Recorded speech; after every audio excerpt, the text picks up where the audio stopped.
Bienvenidos a una edición más de Causa Justa. La justicia que no llega pronto ya no es más justicia. La justicia, hay un axioma viejo que la real justicia es aquella pronta y barata. El tiempo en relación a la aplicación de la norma, en aplicación al remedio social que se da a través de la justa aplicación de la ley, es muy importante. Por ende, deberíamos todos, como partes activas, o como parte activa, todos como parte activa del quehacer jurídico, como parte del quehacer institucional de un país, estar atentos siempre a este axioma. Justicia que no llega en tiempo y en forma ya dejó de ser justicia.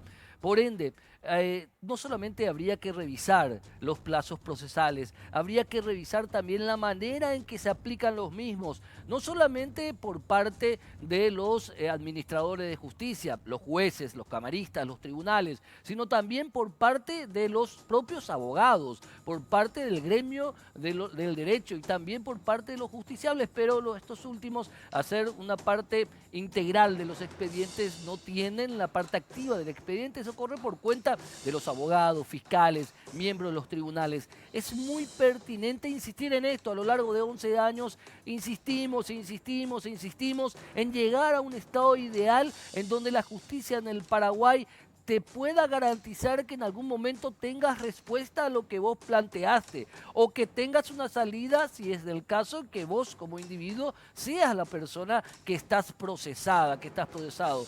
Entonces, no solamente como demandado, sino como demandante, el tiempo en que se soluciona el problema que tenés en un expediente es clave. Hay que respetar eso.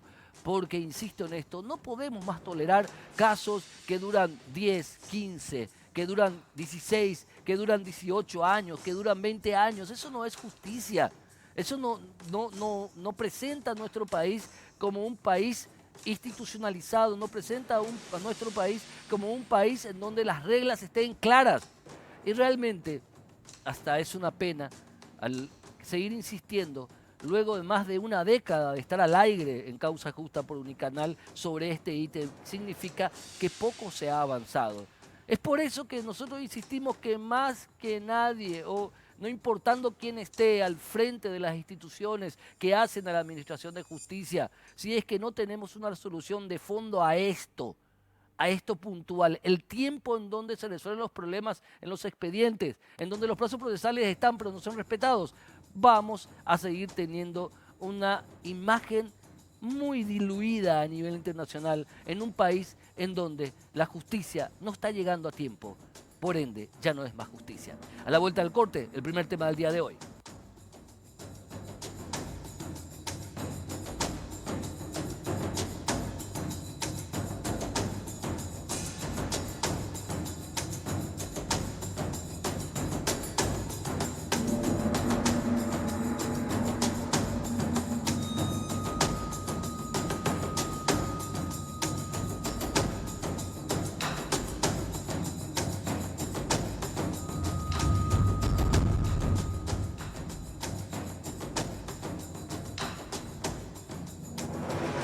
Antes que nada quisiera agradecer por este pequeño gesto, por este detalle por parte del Ministerio de Niñez y la Adolescencia, UNICEF, Plan, que nos hacen el siguiente presente para seguir recordando que tu denuncia es la vacuna contra la violencia. Tu denuncia es la vacuna contra la violencia. Estamos hablando obviamente de esta campaña que busca sensibilizar sobre la responsabilidad de cada habitante de este país en el camino para proteger los derechos de los niños. El artículo 51 de la Constitución Nacional es bastante claro al respecto. Los derechos de los niños son prerrogativos, precedentes a cualquier otro tipo de derecho. Eso tenemos que meternos bien en nuestra cabeza para seguir accionando en favor de los derechos de nuestros niños, que al final de cuentas no es más que nada que la protección de nuestro propio futuro como país. Hace poco, la doctora Lorena Segovia cumplió un año al frente del Ministerio de la Defensa Pública como titular de esta principal institución de la Administración de Justicia, una de las tres patas, por así decirlo, de la Administración de Justicia. Está el Ministerio de la Defensa Pública, el Ministerio Público y por último el Poder Judicial, Corte Suprema de Justicia y los tribunales inferiores. Nos acompaña justamente la ministra de la Defensa Pública, la doctora Lorena Segovia, para hacer por un lado una revisión de estos primeros 365 días al frente de esta institución en championes, como a ella le gusta decir, y también lo que ella tiene planeado para hacer con respecto a esta institución. Doctora Lorena Segovia, bienvenida, ministra, ¿cómo está? Buenas noches, Héctor. Buenas noches a la audiencia. Gracias por la oportunidad de poder transmitir, de comunicar lo que estamos haciendo desde la defensa pública. Efectivamente, hace un año estábamos iniciando una nueva etapa dentro de la administración del ministerio con mucha ilusión, con muchas ganas. Y al hacer la autoevaluación, en este momento, habiendo transcurrido 365 días, podemos decir que hemos dado pasos importantes en la consolidación, en la institucionalización, en el mejoramiento del servicio que presta la defensa pública. En primer lugar, referir que no se trata simplemente de decir cuánto hicimos, o sea, dar datos respecto a cantidades. Lo más importante en la evaluación del año es el enfoque respecto a la prestación del servicio, un mejoramiento del servicio en el aspecto cualitativo, poniendo a las personas como el centro del servicio que presta la defensa pública. Este servicio que hay que explicar es el primer servicio que encuentra el individuo en la administración de justicia, es el Ministerio de la Defensa Pública, es el que está presente prácticamente en todo el país, pero también el Ministerio de la Defensa Pública en estos últimos años ha tenido una variable en lo que hace a su servicio, porque siempre se ponía que la defensa pública es la defensa pública que solamente, entre comillas, es, digamos, su universo son los reos pobres, proteger a los reos pobres, a los procesados que no pueden pagar un abogado. Sin embargo, hoy día, con nuevas leyes, el Ministerio de la Defensa Pública también tiene una parte activa en el proceso judicial al desarrollar en ciertos fueros la acción, o sea, la parte querellante, impulsar la acción, doctora, ¿verdad? Sí, la defensa pública tiene a su cargo la asistencia y la representación de sectores que se encuentran en especial estado de vulnerabilidad. Una de las situaciones de vulnerabilidad es la insuficiencia de recursos, lo que consideramos, lo que señalamos como la pobreza. Y en ese sentido, sí atendemos a personas que no tienen los recursos para pagar a un abogado. Pero también estamos defendiendo y resguardando el debido proceso. En el ámbito penal, las personas que tienen el derecho de ser representadas por un abogado de su elección pueden decidir por ser representadas por la defensa pública, independientemente de si tiene o no tiene recursos económicos. Ahora bien, también tenemos a nuestro cargo el ser los defensores y defensoras de niños, niñas y adolescentes que se encuentran en situación de especial vulnerabilidad por maltrato, abuso, negligencia en el cuidado. Allí no existe el elemento de pobreza, es la vulnerabilidad la que protege y se representa en la defensa pública porque el Estado tiene la obligación de protección y es el medio, la herramienta, la institución encargada la defensa pública. También con los años hemos adquirido la responsabilidad o la obligación legal de asistir y representar a mujeres víctimas de violencia que así precisen de nuestros servicios. También tenemos representación en el ámbito laboral y contencioso administrativo. Y es cierto, Héctor, estamos en todo el país. Tenemos 61 sedes repartidas a lo largo y ancho de nuestro territorio, donde estamos brindando el servicio en todos los fueros que mencioné anteriormente. ¿Cómo encontró la institución en un diseño? ¿Qué cambió en este primer año? ¿O qué no cambió y desearía saber cambiado, ministra? Bueno, creo que como había referido al inicio, lo más importante es el enfoque respecto a cómo prestamos el servicio.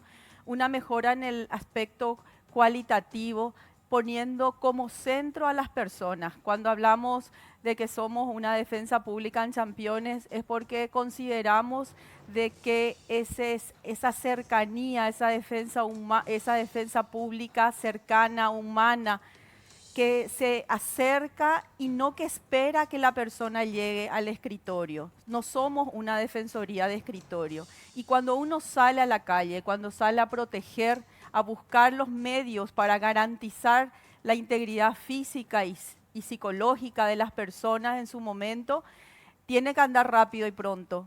Ese es el principal cambio positivo que se da en la defensa pública, el enfoque en la prestación del servicio.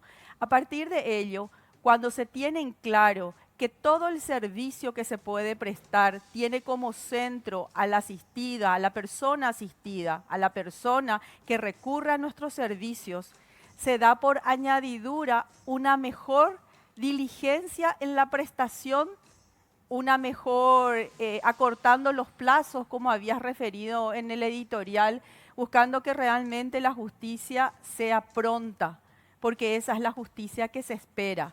No, en la defensa pública el enfoque es que no nos olvidemos que aquella persona que recurre, para esa persona su proceso judicial no es algo ajeno, externo, convive con esa angustia. Ese es el enfoque, esa es la mirada de defensores y defensoras. Creo que a la llegada al ministerio esto ya existía, estaba latente, pero ha sido potenciado en este año. Nadie puede lograr algo solo o sola, necesariamente precisa de un equipo que esté embanderado en la misma visión, en el mismo objetivo. Hoy tenemos un equipo humano que está concienciado y está dando muestras de que este enfoque de poner a las personas en el centro con una defensa pública más humana, sencilla, accesible, es el enfoque de la defensa pública.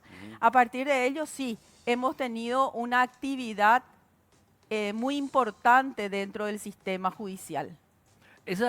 A ver, ¿cuáles son los elementos principales del aspecto social de lo que encontraste desde tu cargo de ministra de la Defensa Pública? O sea, ¿cuál es la realidad social que encontraste a partir de los casos, miles de casos tramitados?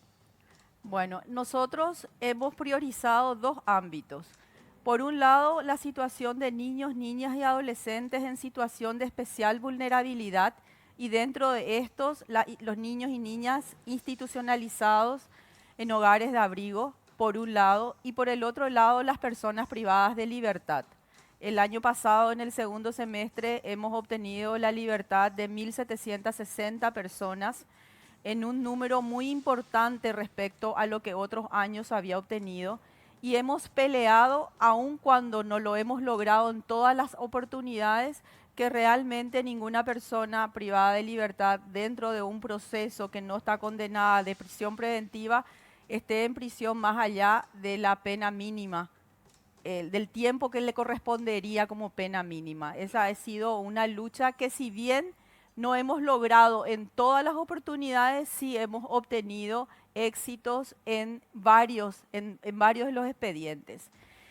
La situación de niños, niñas en situación de abuso o de maltrato también ha sido una de las cuestiones que hemos considerado con mayor ahínco, y también tenemos el convencimiento que si queremos dar pasos para adelante, es perentorio, es necesario el fortalecimiento del equipo técnico multidisciplinario de la defensa pública. ¿Qué significa eso? Para explicar un poco a la audiencia. La actuación de un defensor o una defensora en un expediente no puede ser producto solamente de su conocimiento jurídico.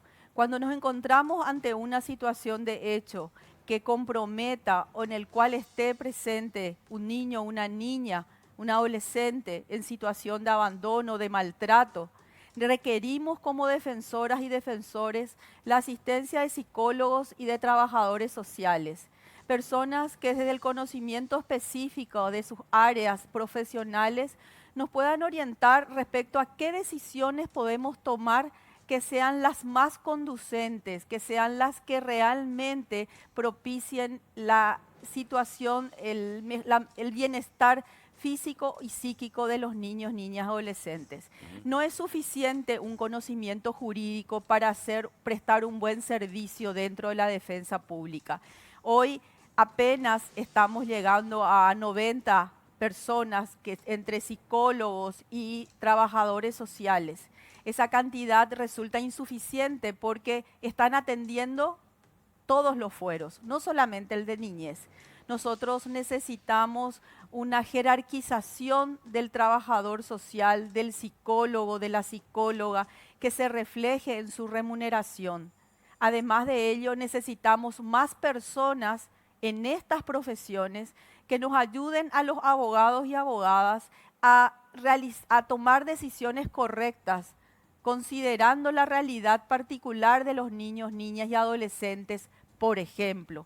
Entonces, comenzábamos este año 2020 con el firme compromiso de apuntalar el trabajo del equipo técnico, entendiendo que sin un equipo técnico fortalecido no íbamos a lograr la desinstitucionalización de niños. Hablando de eso, porque Sí. esa es una parte elemental lo que acabas de mencionar, vamos a volver contigo, ministra. Vamos a continuar la vuelta del corte con la ministra de la Defensa Pública, la titular del Ministerio de la Defensa Pública, sobre ese aspecto. Se ha abordado de manera muy seria y con mucha preocupación, de una manera multidisciplinaria, la situación de más de 800 niños a nivel país que están institucionalizados, a los cuales tienen que tener un futuro en el marco de una familia, de una casa. A la vuelta al corte vamos a hablar de esos niños que tienen que ser parte de nuestro interés. A la vuelta al corte.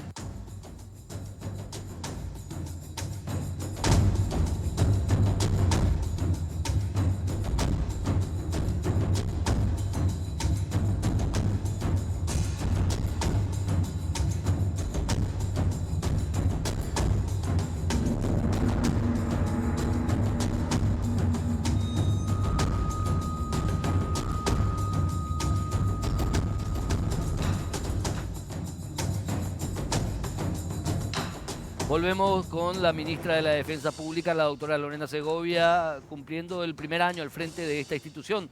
Y vamos a hablar de ese caso que ella hacía mención antes del corte, el caso de aproximadamente entre 800 a 900 niños que están institucionalizados, que no están en el marco protegidos de una familia, que están en un proceso de adopción que dura años, que están ni siquiera esperando ser adoptados en instituciones. Y son niños que el día de mañana van a ser adultos. Son niños que merecen un futuro mejor porque justamente los niños son nuestro futuro. Es el futuro. Nosotros estamos viendo la manera en que tratamos a estos niños, es la manera en que vamos a tener un futuro. El Paraguay a través de ellos. Por eso es importante, digamos, el trabajo que se está haciendo de manera institucional, no solamente del Ministerio de la Defensa Pública, el Ministerio Público, el Ministerio de la Niñez, todos están trabajando en conjunto para este particular. Es un proyecto, un programa aparte incluso. Doctora Lorena Segovia, ¿cuántos niños estaban en esa situación de institucionalización? Bueno, cuando arribamos hicimos un diagnóstico y pudimos concluir de que teníamos 745 niños, Ahí está, niñas 745. en situación de hogares de abrigo. Sin embargo, estos números no eran coincidentes con los que tenía el Ministerio de la Niñez. Es por eso que a partir del diagnóstico de la Defensa Pública nos reunimos con el Ministerio de la Niñez, el Ministerio Público, el Poder Judicial, a efectos de ver qué números, qué cantidades realmente teníamos. Cantidades que finalmente son niños, niñas y adolescentes. O sea, no tenemos que hablar simplemente de números como expedientes. Claro. Después de realizar ese diagnóstico, concluimos que existían realmente, que los datos no estaban completos y que realmente en Paraguay tenemos más de 1.100 niños y niñas en esa situación. Desde ese momento hemos dado pasos importantes desde todas las instituciones. El Poder Judicial hace muy poco tiempo escuchamos en el Pleno de la Corte, la doctora Carolina Llanes comentaba y ponía conocimiento una acordada donde se fortalecía y se creaban los equipos técnicos multidisciplinarios de los juzgados de la niñez y la adolescencia. Ese es un paso muy importante. A la vez, nosotros como Defensa Pública estamos trabajando con el Ministerio de la Niñez y Adolescencia a efectos de poder realizar o terminar estos estudios socioambientales y psicológicos que son obligatorios dentro de estos procesos judiciales para poder dar término y que esos niños o niñas puedan o volver a su familia nuclear o a su familia ampliada o finalmente puedan ser dados en adopción, o sea, sea declarado su estado de adoptabilidad. Hemos dado pasos importantes hasta este momento, son insuficientes. Insuficientes desde la defensa pública porque el COVID tuvo que ralentizar nuestros pasos, o sea, tuvimos que parar ciertos proyectos que teníamos. En la defensa pública estábamos en la intención de demostrar la necesidad apremiante de psicólogos y trabajadores sociales. Hoy seguimos a paso redoblado, pero es fundamental. Quiero nomás dar algunos números. Trabajadores sociales tenemos 35. El año pasado estas 35 personas hicieron 3.800 informes. Psicólogos tenemos 57, 2.360 informes, 2.360 informes hicieron estas personas. Resulta insuficiente para la cantidad. Para que la gente entienda un poquito, ¿verdad? Tal vez las personas que no son parte del ámbito jurídico o también los que son parte del ámbito jurídico y a veces no quieren entender la importancia de los asistentes técnicos especializados para cada fiscal, para cada defensor público, para cada juzgado. Cuando hablamos de informes, ¿qué significa las intervenciones de los trabajadores sociales? Y cuando hablamos de informes, ¿qué significa el trabajo de los psicólogos? Bueno, voy a poner un ejemplo puntual que realmente me toca mucho en esta semana. 2 niñas, hijas de una persona privada de libertad, que en este momento está cumpliendo una condena. Esas 2 niñas de padres diferentes tienen derecho a desenvolverse en una familia hasta tanto su madre pueda recuperar su libertad. A efectos de determinar cuál va a ser la familia guardadora, la familia que le va a brindar la asistencia, la va a acoger, le va a dar el ámbito familiar, el cariño, el cuidado que necesita. Ese análisis respecto a la situación de una familia que pretende ser guardadora debe ser realizado por una persona especializada y que cuente con los conocimientos para realizar una evaluación, un diagnóstico. Un trabajador, una trabajadora social. A la vez, las personas que pretenden ser guardadoras también son analizadas por psicólogos, por psicólogas, para saber si se encuentran en condiciones para recibir a esa niña, a esas niñas, si entienden a lo que se están responsabilizando, porque no están recibiendo en adopción, son guardadores de las niñas. También si entienden de que la niña va a seguir manteniendo un vínculo con la madre. Ese estudio, o cómo se encuentran las niñas con respecto a todo lo que ya habían pasado hasta ese momento.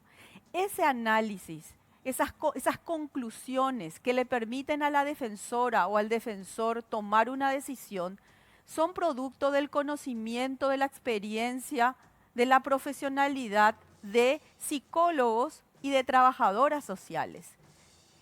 Que son las dos profesiones que le colaboran, que le ayudan, que le dan una visión al defensor o la defensora para disponer medidas de urgencia, como así lo habilita la ley, o para solicitar lo que corresponda, porque podemos equivocarnos muy grande y de hecho nos equivocamos cuando no tenemos la asistencia de estos profesionales, porque nosotros somos formados en leyes y por más de que asistimos a cursos o participamos en charlas, eso no suple la profesionalidad de estas otras 2 carreras. Entonces, un defensor o una defensora, para tomar una decisión correcta o para tener la mayor probabilidad de tomar la decisión correcta, requiere la asistencia y el acompañamiento de psicólogos y de trabajadores sociales. En eso nosotros tenemos un déficit Ahora lo que hacemos es esforzarnos en que nuestras decisiones estén sustentadas y respaldadas por estos estudios. Por eso es que son tan importantes. Y quiero dar otro número. Del 2019, cuando tuvimos 64.578 casos que involucran a niños, niñas y adolescentes. Cuando el año pasado yo ingresé a esta institución, el reporte que teníamos del 2018 hablaba de 30.000, un poco más de 32.000 en niños, niñas y adolescentes. En el 2019 eso se duplica. Y en este momento vamos a hacer nuestro cierre al primer semestre para ver cómo estamos, pero de hecho el COVID nos puso ante una situación que verificamos en los datos que tenemos, también un aumento en la cantidad de casos judicializados por maltrato. Entonces, evidentemente, lo que el año pasado cerramos con 64.000 no es un número que no se debería reducir atendiendo a los datos parciales con los cuales ya contamos. Entonces, si priorizamos la actividad de la defensa pública, como ahora lo estamos haciendo, en dos ámbitos, niñez y adolescencia, y el ámbito penal de personas privadas de libertad, tenemos que reconocer que nuestra actividad requiere del acompañamiento y el fortalecimiento del equipo técnico multidisciplinario, psicólogos, trabajadores sociales, médicos, psiquiatras, que en este momento no tenemos, pero que estamos haciendo todo el esfuerzo de hacer un buen trabajo con el talento humano del cual disponemos. Entiendo. Ahora, me preocupa lo último. Durante el COVID o esta pandemia del COVID, ustedes registraron una mayor cantidad de denuncias por hechos de maltrato o algún tipo de abuso contra niños y niñas y adolescentes. Sí. Solamente un dato para ilustrar mi comentario. En febrero nosotros habíamos cerrado la cantidad, 45 casos judicializados por maltrato. De marzo a la mitad al 10 de abril teníamos registrado 98 casos judicializados por maltrato. 45 febrero, 98 entre marzo, 30 días, 10 días de abril. Lo mismo el aumento. En 40 días se duplicó. Se duplicó. En 40 días. En 40 días se duplicó. Y estamos hablando solamente de lo que se considera maltrato. Porque también podríamos decir que hubo casos de negligencia en el cuidado, que finalmente, al ser negligente en el cuidado, es un tipo de maltrato. Para cerrar, el mensaje final al cierre de este primer año de gestión al frente del Ministerio de la Defensa Pública, doctora Lorena Segovia. Que todo lo logrado, el cambio del enfoque, el avance cualitativo, también la mejor prestación del servicio solamente se puede lograr con un equipo humano que esté caminando hacia la misma meta. Nuestro objetivo es mejorar en la prestación del servicio sin dejar de mirar a las personas. Eso es lo que hoy estamos afianzando en la institución y no vamos a parar hasta lograr que cada persona a la cual asistimos realmente sienta y sepa que para nosotros y nosotras ellos son lo más importante. Perfecto. Doctora Lorena Segovia, felicidades por este primer año y éxito en el resto. Muchas gracias, Héctor. Gracias porque siempre tenemos una oportunidad de comunicación en los programas a tu cargo. Es muy importante que las personas nos conozcan y te agradecemos este espacio. Por favor, es un placer. Gracias, doctora Lorena Segovia. Ustedes saben que el derecho a la tierra propia es un derecho de carácter constitucional y que la reforma agraria está basada en una institución que la debe precautelar, el INDER. Pero ¿qué pasa realmente en el INDER? Les contamos a la vuelta del corte.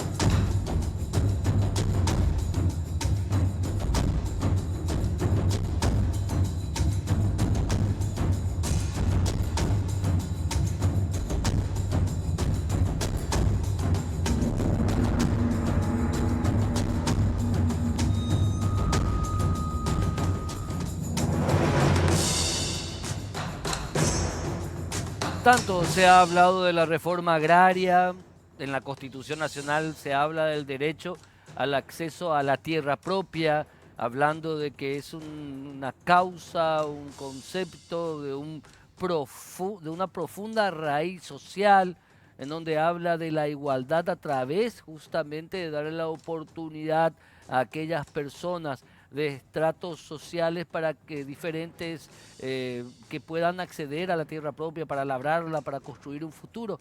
Sin embargo, es una pena que el INDER hasta ahora le dificulta al INDER y a sus respectivas autoridades hacer justamente realidad ese concepto que se basa en un derecho constitucional. Y volvemos a tocar un caso que ya tocamos varias veces acá en Causa Justa, en Unicanal o diferentes espacios de radio que al parecer no termina de resolverse. Nos acompaña la doctora Rosy Pérez. ¿Cómo está, doctora? Bienvenida a Causa Justa. ¿Cómo está? Muy buenas noches, muchas gracias. Y realmente, así como estás mencionando, es una odisea este tema del INDER, porque bien es importante que toda la gente del pueblo paraguayo, la República de Paraguay y todo el país y el mundo entero se dé cuenta y entienda de que estamos justamente abocados a acompañar con toda la fuerza el tema de la COVID justamente, y obviamente que intereses de personas que vinieron al INDER están aprovechándose esta situación de vulnerabilidad del Estado paraguayo, del mundo entero y todas las personas que estamos justamente cuidándonos y cuidándolo de toda nuestra familia. Ellos están robando en el INDER y solapadamente y de manera con guante blanco, como corresponde según lo que ellos creen. Vayamos al caso puntual que varias veces lo viniste a denunciar acá y hasta ahora no está teniendo un eco positivo, una respuesta positiva o al menos un término, ya cerrar la historia de alguna manera. Sí, así mismo es, ya desde el 2002 que estas personas, a quienes son mis poderdantes, están luchando por la obtención del título de propiedad del de un INDER, inmueble ubicado en el Chaco. Ubicado en el Chaco, y si bien en el 2009 ya se le otorgó el título a mi poderdante, faltando la firma del presidente del INDER, eso ellos empezaron a retrotraer y a tratar inclusive perdieron el expediente en el INDER y se tuvo que hacer una reconstrucción del expediente, y yo asumí la representación de mi poderdante en el 2015 y desde el 2015 vengo luchando y presentando documentaciones como corresponde, y yo pido realmente, por eso es que agradezco esta oportunidad de recurrir ante las prensas para que todas las personas, todo el mundo se dé cuenta que el INDER, por más presidente que se cambie, sigue la rosca de las personas que están robando. Y ahora justamente yo quiero enfatizar, Héctor, en el 24 de junio del 2019 he presentado una denuncia en delito económico justamente contra Enrique Gómez de la Fuente, Horacio Manuel Torres, que era el presidente en aquel entonces. Esa denuncia ni siquiera está registrado en el sistema del Ministerio Público, cosa que volví a presentar el 1 de noviembre del 2019, otra denuncia nuevamente ante el Ministerio Público, pidiendo el apoyo, ya que la parte justamente administrativa del INDER están robando cada día más, y esto lo digo con propiedad y con mucha responsabilidad, porque a mí me consta de manera personal. Este señor Mario Vega, que vino justamente pensando, seguramente el presidente Mario Abdo Benítez, le puso al frente del INDER como para que pueda hacer un buen trabajo. Yo realmente me siento indignada porque después de 9 veces que he solicitado que me reciba, él me recibió y me dijo que a él no le importaba el dictamen de transparencia y anticorrupción del INDER. ¿A qué dictamen te referís? Tenemos un dictamen que justamente se ha presentado una denuncia en un departamento de una dirección dentro del INDER mismo, que está denominado como Transparencia y Anticorrupción del INDER. Se ha presentado la denuncia en ese lugar y se ha dictaminado, Transparencia y Anticorrupción ha dictaminado del INDER que le corresponde a mi poderdante el lote justamente en cuestión. Pero ¿qué pasa? En ese entonces, Enrique Gómez de la Fuente, hoy día procesado, pero de igual manera él está todavía digitando la institución del INDER, lastimosamente ha pedido de que se cambie este dictamen, pero como no pudo lograr, envió a la Procuraduría y el procurador, cosa que no tiene absolutamente injerencia porque la institución del INDER es autónoma. Entonces, acá no hay un daño patrimonial del Estado paraguayo como para que pueda estudiar el procurador y dictaminar lo contrario de lo que dictaminó Transparencia y Anticorrupción del INDER sobre documentos y sobre contundentes pruebas que justamente hace a favor de mi representada.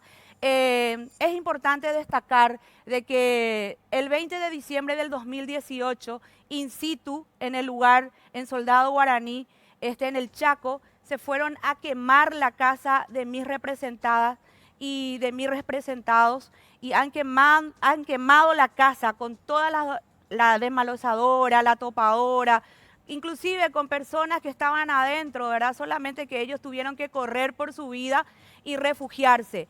¿Qué es lo que quiero enfatizar? Personas que vienen al INDER no verifican esas situaciones y hoy otra vez nos estamos viendo en una situación tan triste y tan catastrófica para mí porque nos cuesta mucho estudiar y ser abogada y para poder venir otra vez a estar rogando que hagan su trabajo. ¿Qué pasa? Está un ingeniero, Antonio Álvarez, que ese ingeniero es una persona que hace muchos años ha salido del INDER, hoy día está haciendo un trabajo, digamos, de nexo entre las autoridades por el conocimiento que tiene en el INDER.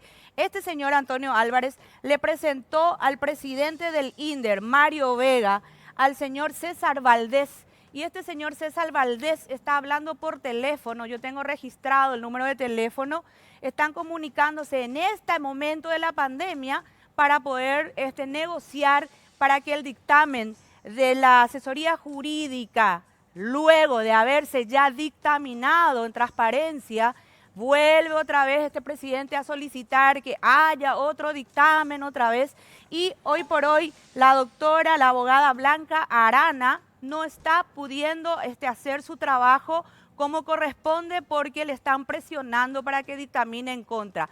Y lo digo con muchísima propiedad y conocimiento de causa porque he conversado con la doctora Arana y ella me ha manifestado de que con las documentaciones de 1.320 fojas sí se puede y corresponde otorgarle, así como dictaminó Transparencia y Anticorrupción a mi poderdante. Perfecto. No sé si tiene algo más que agregar, doctora. Para mí, digamos, está hecha la denuncia. Obviamente vamos a llamar en la semana al presidente Linder, Mario Vega, todas las personas citadas por la doctora Rosy Pérez para que vengan a ofrecer su descargo pertinente con respecto a este expediente en particular, pero también hablar con respecto a eso, el papel que debería tener el INDER justamente para hacer cumplir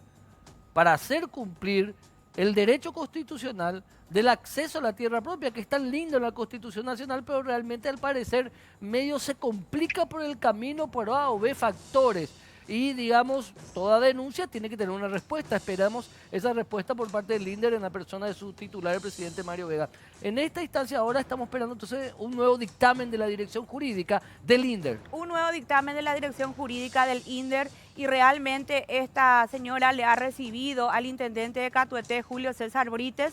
Este intendente está, realmente él es el que está detrás de que se le dé y se le otorgue a él, porque él le puso como testaferro a Antonio Maíz, es un señor que es el capataz del intendente Julio César Brites, y entonces este señor está presionando para que se le otorgue a él el título del lote 126, porque aclaremos que... ¿Cuántas hectáreas tiene el lote 126? 4.000 hectáreas tiene A la el gran lote. Es grande, ¿eh? Grande. Me había olvidado yo. 4.000 hectáreas. Y este lote no solamente es el único que está peleando el intendente de Catuete, sino que también hay otros lotes que le pone a testaferro que fueron... Porque la esposa de este Antonio Maíz es funcionaria de la intendencia de Catuete.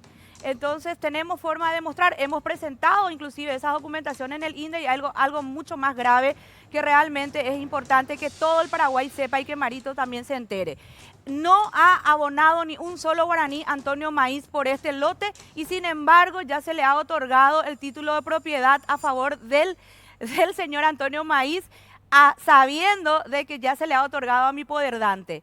Entonces es importante aclarar de que ellos están presionando en Catastro Nacional para que se le pueda adjudicar ese lote e inscribir ese lote, cosa que no es correcto y no tiene que serlo de esa manera. Una última, 2 segundos. ¿Hace cuántos años está en este caso?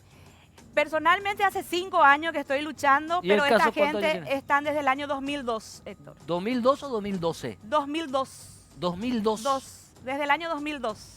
2020. 18 años. Sí, 18 años. 18. Espera, 18. ¿2012 o 2002? 2002. 18 Quiero- años de este expediente. Ya tiene mayoría de edad este expediente. A eso es lo que nos referimos siempre cuando insistimos de que justicia, resolución de casos que no llegan a tiempo, ya no sirven.